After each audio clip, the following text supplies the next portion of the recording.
Ma femme et sa famille m'ont enfermé dehors pendant une tempête de neige, en riant depuis la fenêtre. Crève de froid. Idiot inutile. Ma femme et sa famille m'ont laissé dehors pendant une tempête de neige, en se moquant de moi derrière la fenêtre. J'étais glacé jusqu'aux os. Ils m'ont fait sentir comme un idiot dont personne n'a besoin. J'ai simplement attrapé la main de Marina et je suis parti sans prononcer le moindre mot. 3 jours plus tard, ma boîte mail débordait, 47 messages affolés où on me suppliait de répondre. On dit souvent qu'il existe un instant précis où tu réalises que ton mariage n'a été qu'une illusion. Pour moi, ce moment n'a pas été provoqué par des textos suspects ou du rouge à lèvres sur une chemise. Non, j'ai pris conscience de tout ça en voyant ma femme, celle avec qui je partageais ma vie depuis 5 ans, taper dans la main de son frère à travers la vitre gelée du salon pendant que je gelais dehors, sous moins 15 degrés, en l'implorant de m'ouvrir la porte de ma propre maison. Moi, Lucas, 33 ans, j'étais marié à Marina, 31 ans, depuis un peu plus de 5 ans. Et les 2 premières années s'étaient plutôt bien passées. Ce n'était pas parfait, mais quel couple traverse 5 ans sans accroc? Les choses ont commencé à mal tourner lorsque le bail de ses parents s'est terminé et qu'ils ont eu besoin de nous squatter quelques semaines. C'était il y a 18 mois. Et à partir de là, tout a glissé lentement vers une véritable descente aux enfers. Au début, ce n'était que des détails irritants. Sa mère qui changeait tout dans notre cuisine sans rien demander, son père qui passait son temps à critiquer nos dépenses. Puis son frère Raphaël a perdu son colocataire et a fini par s'installer chez nous. Il y a 3 mois, dans notre maison de 3 chambres, nous nous sommes retrouvés à 5 adultes. Et bizarrement, c'est moi qui suis devenu l'étranger chez moi. J'ai essayé à plusieurs reprises d'en discuter avec Marina, mais c'était toujours le même scénario. Les pleurs, les reproches selon lesquels je détestais sa famille, et le fameux « mais c'est ma famille ». Au bout d'un moment, j'ai laissé tomber. Je me suis réfugié dans le garage, je prenais des heures supplémentaires juste pour respirer un peu. Je sais que ce n'était pas la manière la plus saine de gérer la situation, mais avec du recul, je comprends pourquoi j'ai fait ça. Bref, tout a explosé jeudi dernier. Une tempête de neige monumentale s'est abattue, le genre où les météos te disent de rester chez toi si tu tiens à ta peau. J'avais accepté un shift supplémentaire, autant pour gagner un peu plus que pour éviter leur fameuse soirée jeux de société. C'était toujours les mêmes blagues entre eux, et j'étais systématiquement exclu. Mon service s'est terminé à 23 heures, et les routes étaient un champ de bataille. J'ai mis presque 1 heure pour faire un trajet de 20 minutes. Quand je suis arrivé, j'étais déjà fatigué. Toutes les lumières de la maison étaient allumées, ce qui m'a semblé étrange à cette heure-là, mais je n'ai rien dit. Je me suis frayé un chemin dans la neige jusqu'à la porte d'entrée. Ma clé refusait de tourner. Je réessaie. Rien. Je vérifie la serrure, mon trousseau, l'adresse. Je frappe et j'attends. Je frappe à nouveau, plus fort. Au bout d'un moment, je distingue une silhouette derrière la vitre givrée. La lumière du porche s'allume, et j'aperçois Marina qui m'observe depuis la fenêtre. J'ai senti un soulagement, très bref, avant de comprendre. Elle n'avait pas l'air inquiète. Elle avait l'air amusée. Je lui fais signe d'ouvrir. Elle secoue la tête. Je ne comprends pas, alors je l'appelle. Elle décroche, mais elle ne dit rien. Marina, la porte est fermée et ma clé ne marche plus. Tu peux m'ouvrir?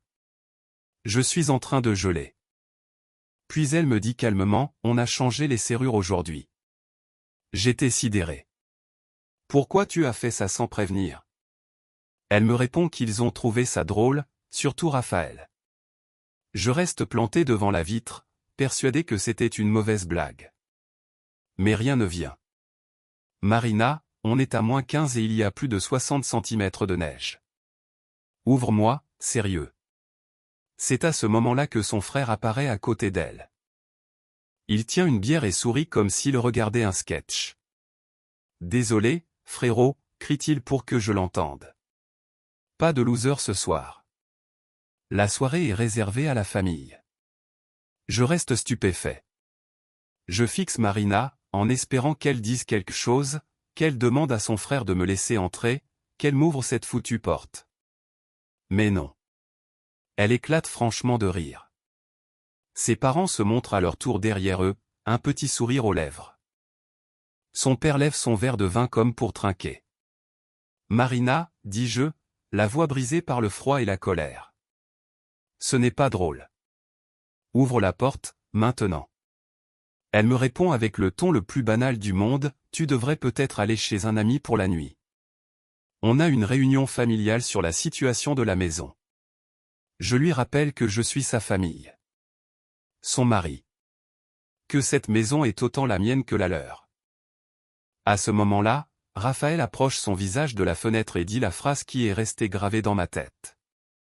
Crève de froid, idiot inutile. Et Marina ne réagit pas. Elle ne me défend pas. Elle n'a même pas l'air gênée. Elle sourit. Puis elle tape réellement dans sa main. Je suis resté immobile encore une trentaine de secondes. Mon téléphone à 2%, la voiture presque à sec, en pleine tempête. J'ai senti quelque chose se casser en moi. Ou peut-être que quelque chose s'est enfin mis en place. Je ne saurais jamais vraiment. Je n'ai pas crié, je n'ai pas cogné la porte. J'ai juste tourné les talons, je suis monté dans ma voiture et je suis parti. Mon portable s'est éteint avant que je puisse appeler quelqu'un. Les routes étaient bloquées par endroits. J'ai fini par trouver un dîner ouvert 24 heures qui avait encore du courant, et je suis resté là à boire du café jusqu'au matin. J'ai utilisé leur téléphone pour appeler mon pote Fabricio.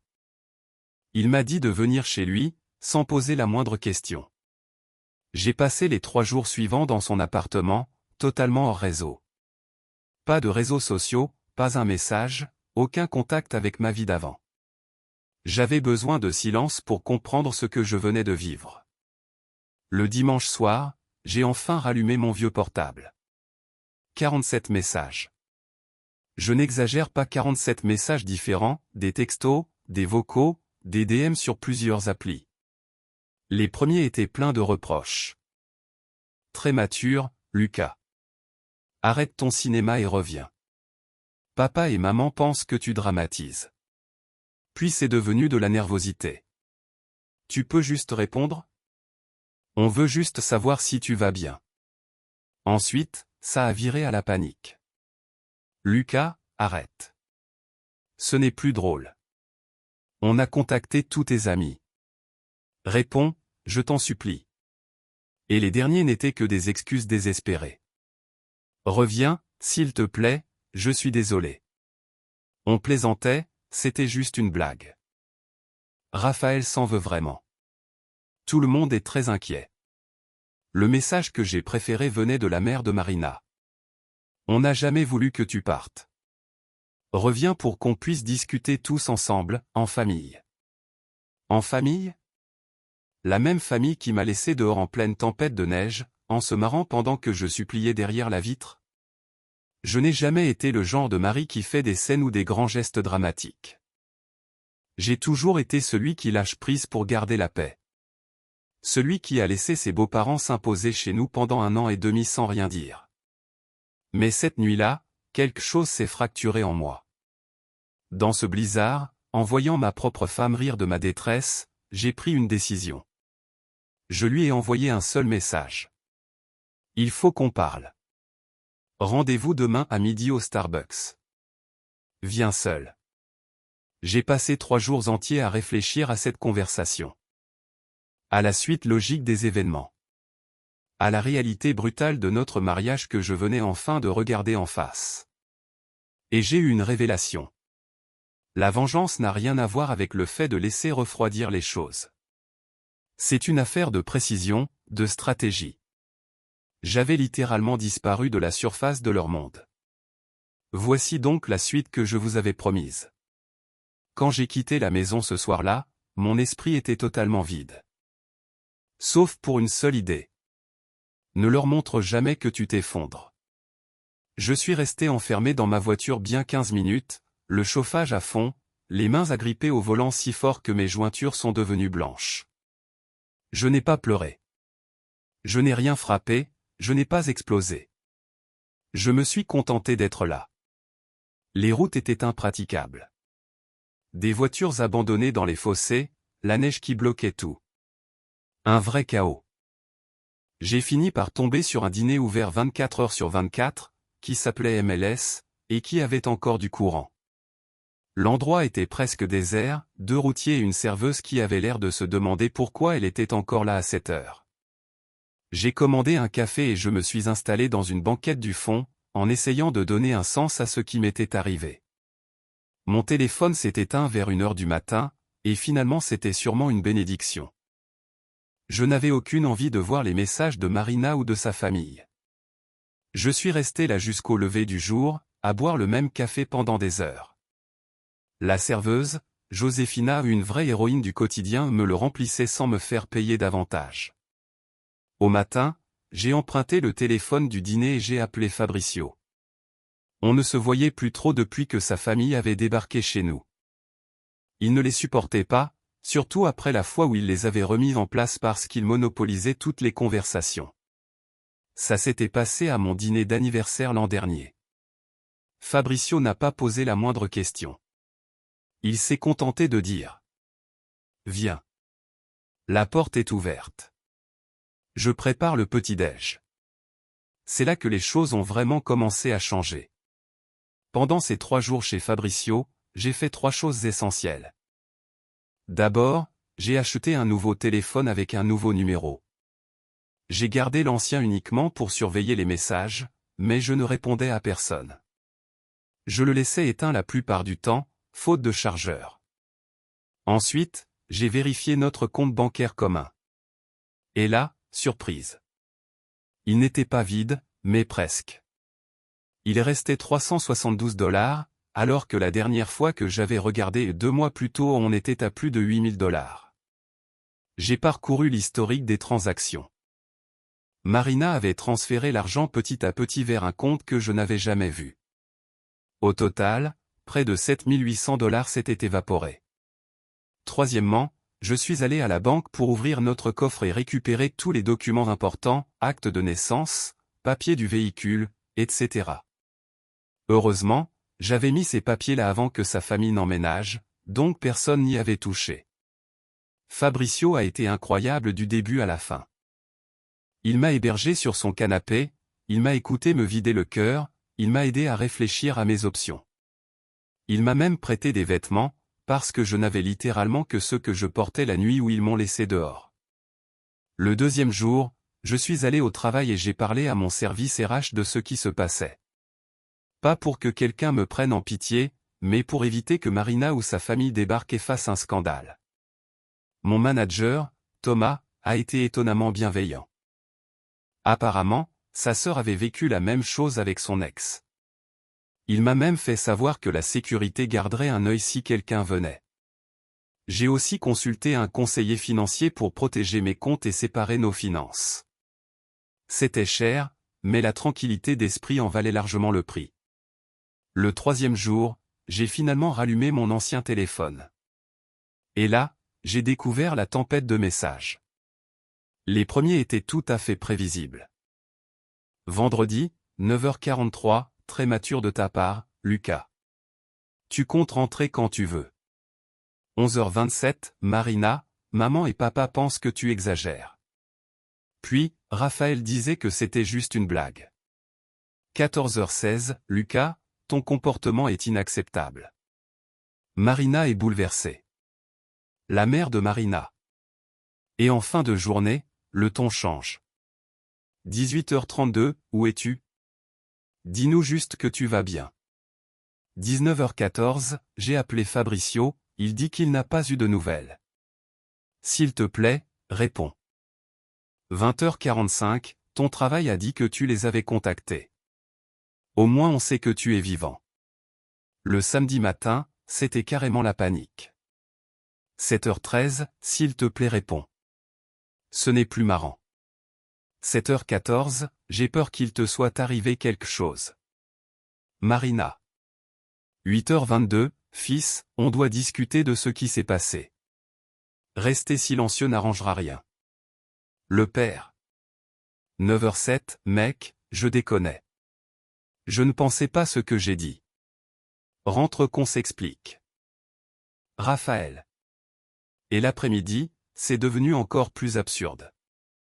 13h44, on t'a signalé comme disparu, mais la police dit que puisque tu as appelé ton travail, ils ne peuvent rien faire. Reviens, s'il te plaît. 14h33, ta sœur m'a appelé pour savoir où tu es. Tu lui as raconté ce qui s'est passé? C'est dingue quand même. Marina. Mais ma sœur, Élise, a toujours été la seule à voir clair dans les mensonges de Marina. Le dimanche, les messages ont commencé à tomber absolument toutes les heures, et ils étaient de plus en plus paniqués. À 9h14, rentre à la maison, je t'en supplie. Puis, je suis désolé, on rigolait juste. À 9h32, Lucas, on ne voulait pas vraiment que tu partes. Les messages continuaient, reviens pour qu'on discute tous ensemble. La mère de Marina. À 10h17, Marina, je t'aime, s'il te plaît. Encore un autre, reviens, je vais régler la situation. À 11h45, Raphaël a écrit, mec, tout le monde flippe. Dis juste que tu vas bien. Et désolé pour ce que j'ai dit. Et le dernier message avant que je ne réponde venait de Marina. À 14h17, je t'en supplie, je suis prête à tout. Reviens à la maison. C'est là que j'ai décidé de lui envoyer l'adresse du Starbucks. Et cette fameuse entrevue? J'avais été clair, je voulais qu'elle vienne seule. Je n'avais pas demandé ça par hasard. Et devine? Elle a débarqué avec tout son clan. Ses parents, son frère, tout le cirque familial. Quand je suis entré et que je les ai découverts tous alignés autour d'une table, j'ai eu une seconde d'hésitation où j'ai failli faire demi-tour. Mais je me suis forcé à garder mon calme. Je me suis installé, j'ai planté mon regard dans celui de Marina et je lui ai rappelé tranquillement, on avait dit que tu viendrais seule. Elle s'est immédiatement effondrée en larmes, en expliquant qu'elle avait eu peur et qu'elle avait besoin d'être soutenue. Sa mère a aussitôt pris la parole, disant qu'ils étaient tous très inquiets pour moi et qu'ils étaient là uniquement pour aider. Je suis resté parfaitement posé, et j'ai posé une seule question, où sont passés les 7800 $ de notre compte commun? Leur réaction a été un moment inoubliable. Marina a essayé de baragouiner une explication à propos de dépenses urgentes pour la famille. Puis son père a tenté de détourner la conversation. Et là, Raphaël a osé dire que j'étais égoïste de penser à l'argent dans un moment pareil. C'est là que j'ai sorti les relevés bancaires, que j'ai posés devant eux, en montrant les transferts réguliers depuis des mois. J'ai reposé la même question, sans tourner autour du pot, où est cet argent, Marina? C'est là qu'elle a perdu pied et a avoué que ses parents avaient des problèmes financiers et qu'elle les aidait en cachette. Ils auraient soi-disant tout perdu dans une arnaque d'investissement, mais ils avaient décidé de me cacher tout ça parce qu'ils savaient que je n'approuverais pas. Son père est devenu agressif, en affirmant que je devrais être reconnaissant qu'ils vivent chez nous, parce qu'ils avaient l'expérience et les bons contacts pour nous aider dans la vie. Quelle expertise! Cet homme n'est même pas capable de mettre un film sur Netflix sans appeler à l'aide.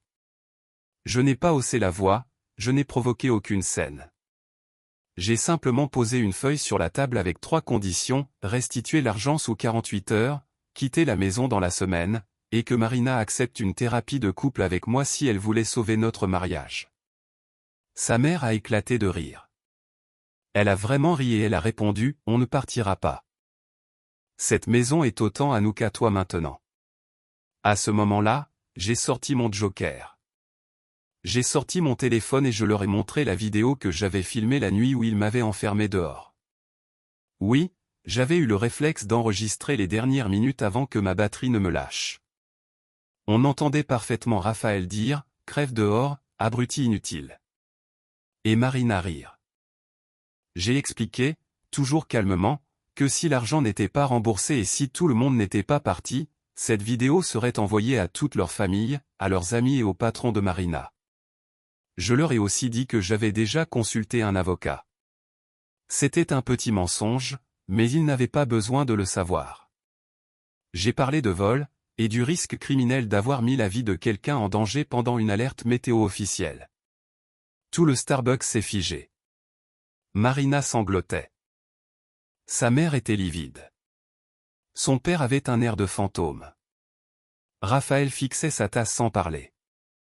Je me suis levé, j'ai dit à Marina que j'attendais sa réponse avant la fin de la journée, puis je suis parti. C'était hier. Et ce matin, en consultant mon compte, les 7800 $ étaient là. J'ai aussi reçu un message de Marina m'annonçant que sa famille partirait avant vendredi et me demandant si on pouvait discuter en privé. Je n'ai pas encore répondu. Je continue de réfléchir. J'ai juste contacté la tante de Marina, Élise, la paria de la famille, mise à l'écart depuis des années. Elle m'a confirmé que ce genre de comportement n'en était pas à son premier coup d'essai. Il reste encore énormément à dire, notamment sur la suite de mon mariage, mais ce message est déjà trop long. Je reviendrai donner une mise à jour après vendredi, si jamais il déménage vraiment. Une chose est certaine, je ne serai plus jamais le paillasson sur lequel il s'essuyait depuis des années. L'ancien Lucas est mort de froid cette nuit-là, sous la neige. Celui qui en est ressorti n'est plus le même homme. Et voilà la suite. Vendredi, en rentrant à la maison, la première chose que j'ai vue, c'est qu'ils avaient complètement réaménagé le salon. Franchement, qui fait ça avant de partir? Le canapé s'était retrouvé contre un autre mur, le meuble télé posé de travers, et mon fauteuil préféré, celui que Marina détestait, avait été relégué dans un coin comme s'il avait commis un crime. Un dernier geste mesquin, inutile, presque puéril. Et pourtant, ça m'a fait rire. Mon premier vrai rire depuis longtemps. Et merci pour tous les messages de soutien que j'ai reçus sous mes précédents posts. Vos commentaires, c'était comme avoir des milliers d'amis qui, eux, se souciaient réellement de moi. Ce que je n'avais pas eu dans la vraie vie depuis très longtemps. Bref, tenez-vous bien, parce qu'il s'est passé énormément de choses. La famille de Marina avait quitté la maison jeudi, un jour en avance, et ça m'a tout de suite paru suspect. Ce n'est pas dans leur style de faire quoi que ce soit en avance. Ce sont plutôt du genre à retarder au maximum et à demander toujours plus de temps. J'ai demandé à Fabricio de m'accompagner pour faire un état des lieux, au cas où ils auraient tout abîmé. La maison avait une drôle d'atmosphère. Pas détruite, mais très différente de ce que j'avais laissé.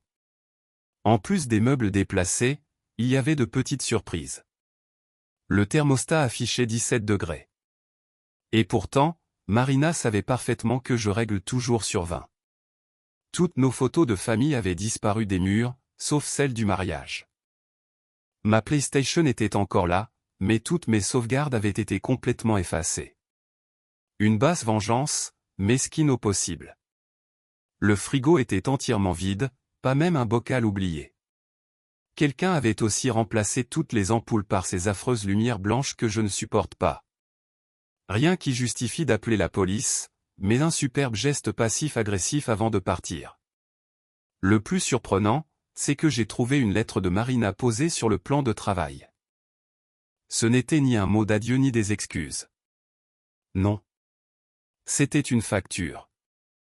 Elle avait détaillé le montant qu'elle estimait avoir payé pour la maison durant les 5 dernières années, en ajoutant une petite note expliquant que nous étions désormais quittes pour les 7800 $.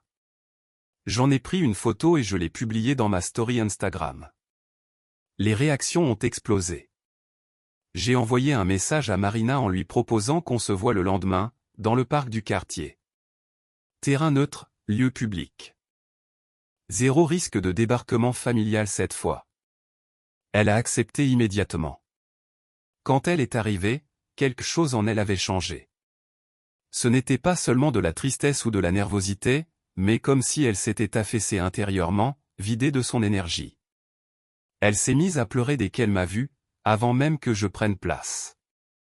Et cette fois, ses larmes ne m'ont provoqué aucune réaction. C'est fou comme on peut évoluer. Avant, il suffisait de la voir pleurer pour que je m'excuse à sa place. Là, je me suis contenté d'attendre qu'elle se ressaisisse. La discussion s'est déroulée dans un calme surprenant. Elle a admis que sa famille l'avait dominée pendant des années, mais qu'elle leur avait aussi laissé la main. Pour les virements, elle m'a expliqué que ses parents avaient placé leur argent dans une arnaque crypto qui s'était écroulée. Il la culpabilisait depuis des mois en lui répétant qu'il s'était installé chez nous pour nous aider, donc que nous leur devions un soutien en retour. Et apparemment, l'idée de m'enfermer dehors venait de Raphaël. Un espèce de test de loyauté. Il avait persuadé Marina que j'étais trop indépendant et qu'il fallait me rappeler ma place. Pour lui, changer la serrure devait être temporaire, juste une manière de m'apprendre à respecter leur hiérarchie familiale. Oui, il a vraiment utilisé ces mots-là. Hiérarchie familiale. On se croirait dans Game of Thrones. Marina a juré qu'elle n'avait jamais imaginé qu'il me laisserait dehors toute la nuit, surtout pendant la tempête. Elle raconte qu'elle s'est disputée avec eux après mon départ, mais qu'elle n'a jamais eu le courage de les affronter franchement. Je lui ai posé la seule question qui me hantait, notre mariage était-il sincère, ou n'étais-je pour elle qu'un porte-monnaie ambulant et un toit pour sa famille? Sa réponse n'avait rien de simple. Elle a dit qu'elle m'aimait, mais a avoué qu'elle m'avait aussi choisi parce que j'étais fiable et facile à influencer. Ses mots exacts ont été « Je savais que tu ne me dirais jamais non. Il suffisait que je pleure assez. » Ça m'a frappé plus forte encore que la nuit où ils m'ont abandonné. D'une certaine manière, ça m'a fait encore plus mal. Je lui ai dit que je voulais divorcer. Elle n'a pas eu l'air surprise. Elle m'a juste demandé s'il restait une chance de me faire changer d'avis. J'ai répondu que non. Et maintenant, le passage le plus intéressant, tu te souviens de la tante Élise. J'ai découvert qu'elle avait été exclue de la famille pour une histoire très similaire, plusieurs années plus tôt. Elle avait refusé de laisser les parents de Marina contrôler ses finances et sa vie. Je ne l'avais rencontrée qu'à notre mariage, et déjà à l'époque, j'avais senti qu'on essayait de nous empêcher de discuter. Tout a changé quand j'ai disparu. J'ai retrouvé Élise sur Facebook et je lui ai écrit. Elle m'a tout expliqué sur l'histoire de manipulation financière et affective qui courait dans cette famille depuis des années. Ce que j'avais vécu n'était pas un accident isolé. C'était leur méthode préférée. Élise m'a alors suggéré une idée brillante, les confronter tous d'un coup, devant toute la famille, lors de leur grand dîner mensuel. Elle avait repris contact avec plusieurs cousins et tantes qui, eux aussi, en avaient assez, mais n'avaient jamais osé l'ouvrir. Alors dimanche dernier, je me suis présenté sans prévenir chez les grands-parents de Marina, en plein milieu du repas. Élise était avec moi, pour m'épauler. Tu aurais dû voir les têtes quand on est entrés ensemble. La mère de Marina a failli s'étouffer avec son vin. Son père est devenu blanc comme un linge. Raphaël a tenté de s'enfuir, mais sa copine que j'ai toujours appréciée l'a forcé à rester. Je n'ai pas élevé la voix, je n'ai pas fait de scandale. Je me suis contenté d'exposer les faits, calmement. J'ai raconté la nuit où il m'avait laissé dehors, l'argent volé, les années de contrôle. Puis j'ai fait écouter la vidéo où on les entend rire alors que je suis dehors, en train de trembler de froid. Ensuite, Élise a révélé ce qu'elle avait vécu, et ça ressemblait tellement à mon histoire. Personne dans la famille élargie n'était au courant. Les grands-parents étaient terrifiés. Les cousins tapaient frénétiquement sur leur téléphone, sûrement pour actualiser le groupe de discussion familiale. L'oncle Robert s'est levé et a avoué avoir subi exactement le même traitement, mais qu'il avait cru être le seul. Et un par un, les membres de la famille ont commencé à raconter leurs propres expériences de manipulation. C'était comme observer des dominos tomber les uns après les autres. Des années de frustration refoulée ont explosé d'un coup. Et le meilleur, ça a été lorsque Raphaël a lâché prise et a avoué que me laisser dehors faisait partie d'un plan pour me dégager définitivement. Sa copine l'a quitté sur place et a demandé si elle pouvait repartir avec Élise et moi. On a évidemment accepté. Les parents de Marina ont tenté de reprendre l'avantage. Son père s'est levé en criant que j'étais en train de tout manipuler. Personne n'a été dupe. Sa mère a essayé de rejeter la faute sur Marina en affirmant qu'elle avait mal géré la situation. Sauf que ça s'est retourné contre elle de manière spectaculaire.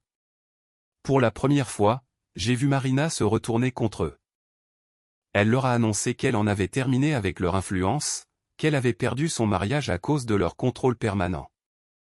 Elle a même lancé son téléphone à son père en déclarant qu'elle les bloquerait tous tant qu'ils n'auraient pas consulté un professionnel. Je n'ai pas assisté au reste de la scène. J'avais dit tout ce que j'avais à dire, j'avais aidé Élise à renouer avec les membres de sa famille qui l'appréciaient réellement, et je suis parti la tête haute. C'était il y a 2 semaines. Depuis, j'ai déposé les papiers du divorce. Marina n'a rien cherché à contester. J'ai entièrement réaménagé la maison. Nouvelle peinture, meubles déplacés différemment, et j'ai même adopté un chien dans un refuge, un pitbull croisé très calme, que j'ai appelé Nino, et qui adore s'allonger dans mon fauteuil autant que moi. Quant aux parents de Marina, ils ont quitté la ville sous prétexte de rendre visite à de la famille. En réalité, ils fuient la honte. Raphaël, lui, a perdu son emploi pour une raison sans rapport avec moi. Le karma semble faire le ménage. Élise et moi sommes devenus de vrais amis. Elle m'a beaucoup aidé pendant toute cette période. Et j'ai renoué avec des amis que j'avais perdus de vue à cause de la famille de Marina. Le plus étonnant, c'est que Marina est passée hier pour reprendre ses dernières affaires. Elle avait quelque chose de différent. Plus authentique, peut-être. Je ne saurais pas vraiment l'expliquer. Elle m'a confié qu'elle avait commencé une thérapie et qu'elle vivait chez une cousine pour le moment. Elle s'est excusée encore une fois, pas pour se faire pardonner, mais parce qu'elle le pensait vraiment. Pendant un bref instant, j'ai pensé à ce que notre histoire aurait pu devenir si elle avait eu le courage de changer plus tôt. Mais cette pensée s'est vite dissipée. Certains ponts, une fois brûlés, doivent rester en cendres. Cela fait exactement 1 mois aujourd'hui que j'étais dehors, transi de froid sous la tempête, à regarder ma femme rire de moi derrière les vitres. Depuis, ma vie n'a plus rien à voir avec ce qu'elle était. Elle n'est pas parfaite. Mon évier fuit et je n'ai toujours pas appris à cuisiner correctement juste pour moi. Mais cette existence m'appartient à nouveau. Je n'ai aucune idée de ce que l'avenir me réserve. Pourtant, pour la première fois depuis longtemps, j'ai vraiment hâte de le découvrir.